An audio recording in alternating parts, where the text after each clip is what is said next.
né? Então, se Deus fosse investir em qualquer ativo aqui nessa terra, ele iria investir na mente humana.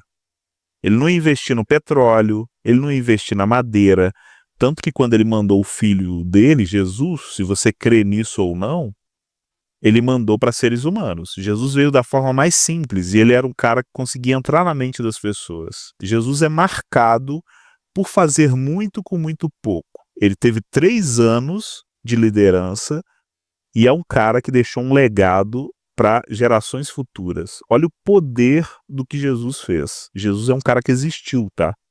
Esse cara não foi inventado, ele existiu. Assim como você tá vendo a foto desse papa aqui, ó, você tá vendo esses outros papas aqui, ó, toda a galera que veio anteriormente, ó.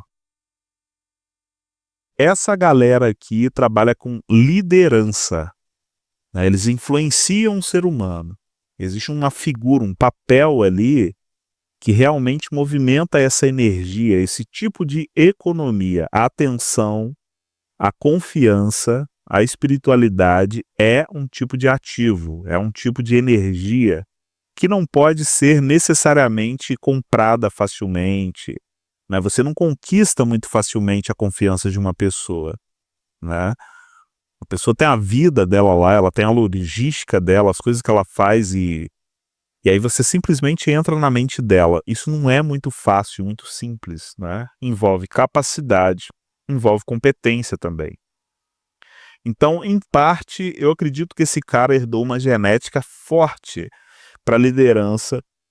É um cara extremamente mental, tem muita capacidade lógica, uma certa capacidade sensitiva, o que é essencial para lidar com o fator humano, mas também tem um topo de cabeça extremamente elevado, muito elevado, chega a ser muito maior do que o rosto dele, né? Então, esse perfil de pessoa é o que me faz geralmente perceber que toda liderança, seja boa, seja ruim, ela foi estipulada por alguma entidade divina. Há um tipo de seleção feita ali que transcende ao que a lógica consegue compreender, entendeu? Um, um padre, por exemplo, ele consegue ter um poder de influência muito maior do que um cientista sobre uma pessoa. Agora, um cientista, ele consegue compreender a matéria em muito mais profundidade do que um padre. Apesar de que tem padres que fogem à regra, né? Os caras estudam profundamente as coisas. Porque em todo lugar que tem sociedade humana, você tem variações, né? Então tem padres que eles são extremamente lógicos. Tem padres que são um pouco mais emocionais. Mas, no geral, a maioria esmagadora dos padres são criativos, filosóficos, espirituais, né? Então é isso que une essa galera. Ali no papado, ali dentro desse meio, assim como no meio de várias religiões, os líderes, guarde isso, os líderes têm o topo de cabeça muito elevado. Muito volume aqui na parte de cima do crânio. Olha que interessante, né? São pessoas que estão distantes da sobrevivência, elas precisam de muita estrutura, né? Precisam também estrutura física, recurso, mas também precisam de estrutura humana em torno delas. Ali elas performam muito bem. Papel de liderança, criativos. Pô, olha o crânio do Steve Jobs aí depois, né? E olha o crânio desse cara aqui. Você vai perceber uma semelhança entre os dois. Steve Jobs era muito criativo, também era filosófico, né? Talvez não fosse tão espiritual, né? Mas é um cara que, de fato, entendia o comportamento humano e sabia produzir soluções para o ser humano, né? E os papas, os padres, os líderes religiosos, eles fazem exatamente isso. A diferença entre o que o Steve Jobs fazia e o que um papa, um padre faz é que um promove soluções mais físicas, externas à mente, estão do lado de fora, né? E o outro promovem soluções internas, na mente. Olha aí que legal, né? Então, os papas são um ótimo exemplo de pessoas criativas, filosóficas e espirituais. Ó, uma outra característica interessante que você vai observar nos papas e que você vai ver também em pessoas bilíngues. Pessoas que têm mais facilidade para aprender outras línguas, geralmente elas têm um topo de cabeça muito elevado. E os papas, geralmente, eles precisam saber várias línguas, né? Porque o trabalho deles é um pouco ali né, mais mundial, vamos dizer assim, geopolítico. Então são pessoas aí que têm um intelecto muito aguçado, muito alto, né? Essas pessoas dedicam a vida inteira delas. Eu não sou católico, tá? Eu tô aqui falando de um jeito que às vezes talvez eu tô levantando a bola dos caras, mas eu sei entender quando o ser humano ele tem suas competências, suas capacidades. E o Vaticano é um filtro social gigantesco de líderes, né? Ali não tem ovelha, tá? Ali tem pastores e caçadores. São pessoas que elas veem a sociedade de cima, elas têm uma certa sagacidade, mas também uma certa compreensão, empatia.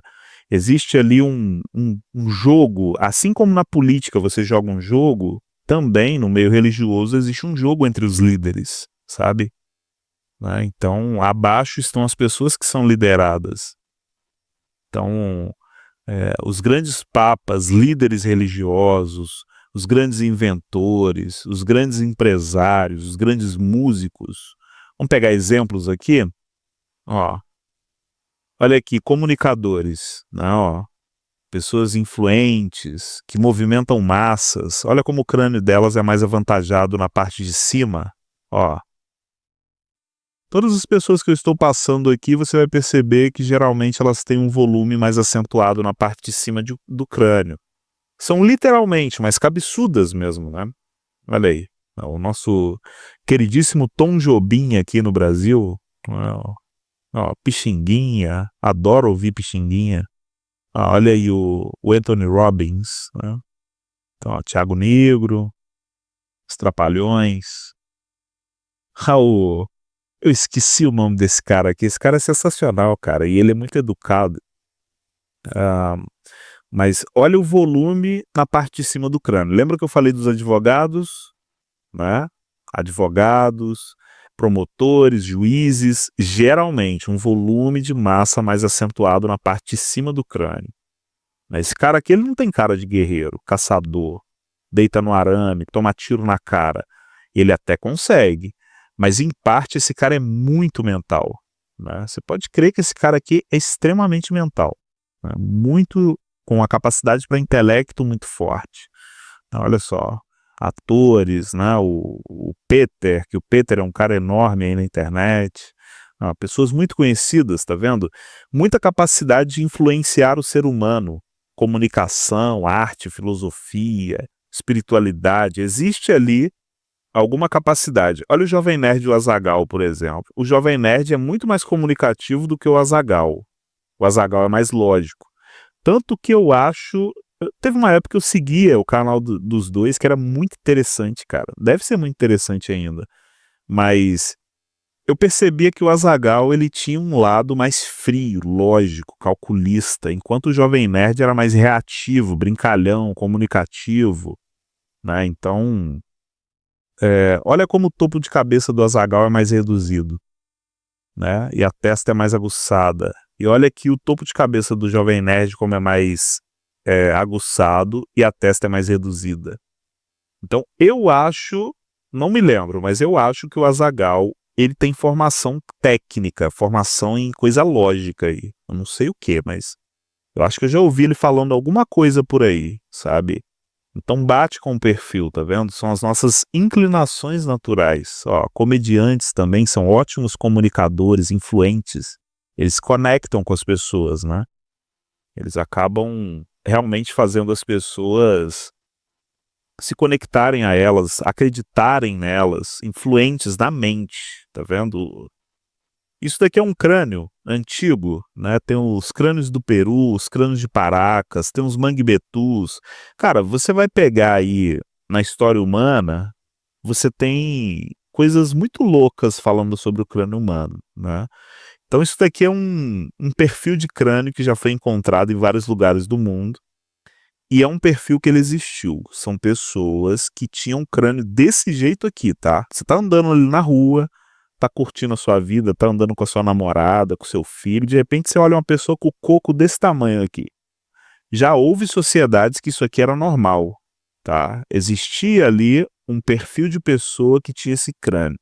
E geralmente eram pessoas que faziam parte da alta sociedade, eram extremamente influentes, eram artistas muito conhecidos, né. Pode pesquisar aí, crânios alongados, crânios do Peru, crânios de Paracas, né.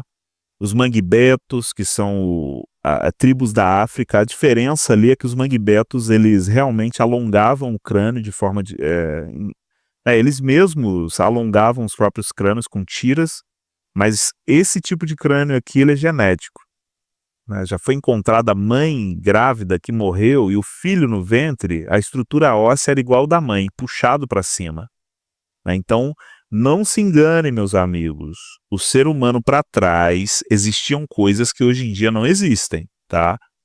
Então, existiam estruturas físicas, mentais, né, existiam contos espirituais que aconteciam mais no passado do que nos tempos de hoje.